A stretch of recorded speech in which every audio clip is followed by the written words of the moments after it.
Sit. Good. So we're always going to have him sit before we send him to the mat. We always start off the mat exercise like this. Make sure you're not restraining him.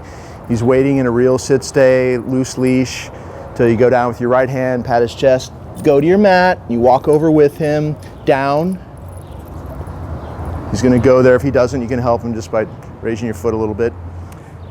We've never practiced this out in the yard, but because of what we've already done at your house, we've practiced inside your house, and he's perfect. We've knocked on doors and done all that kind of stuff, and he's not reacting to that. So since you have a big yard like we do, I figured I would practice out here because it's going to be an easier place for you.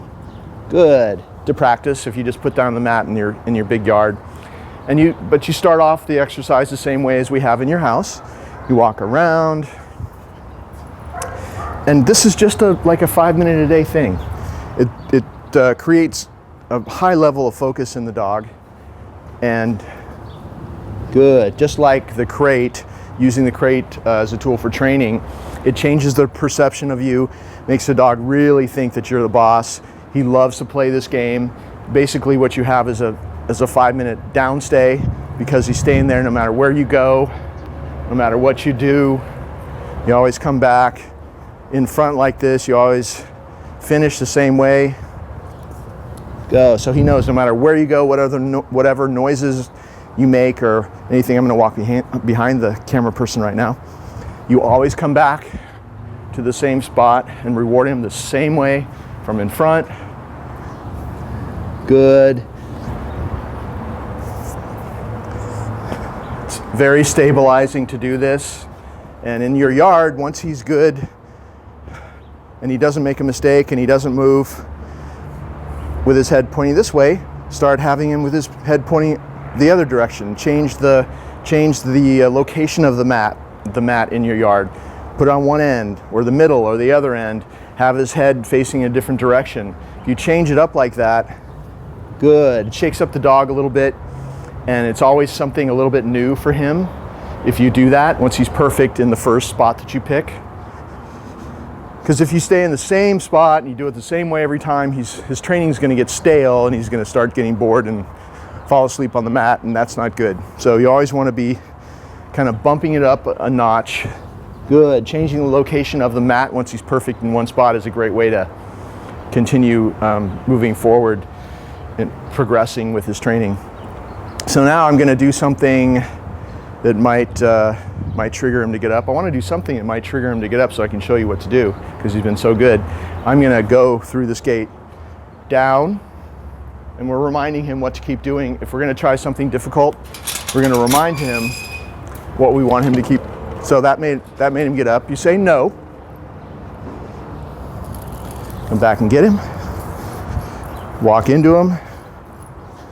Put him back. Like I said, I've never done this exercise out in the yard, so this is a perfect example of how to move the mat somewhere else so he gets better with his training, because he's perfect in the house with the knocking on the door and all that, the doorbell. So now we're challenging him in this video. Down. I'm going to go through this other gate and disappear.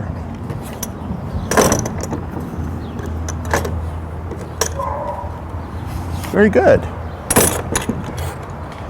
So he knows this game really well, and if he makes a mistake and you reset him, most likely he's going to have success the next time. Good. It's okay if he turns a little bit, but you don't want him moving his body a lot. So now I'm going to go through this gate. You don't have to show me, but I'm going through this gate, the main entryway, going outside through a gate, down, going to disappear out onto the street, come back. Nope. I'm just taking the leash, walking into him. Come on, bud. Come on. Putting him back. Down. Okay. Try it again. So I said the D-O-W-N word. And I'm going to go do exactly what I did last time. Closing the gate, going out on the street right now. Coming back. See? This is the way it works. Once he knows how to play this game, wherever you put the mat, if you want to work on some behavior in that spot, he makes a mistake, you reset him. The second time, he's usually going to be successful.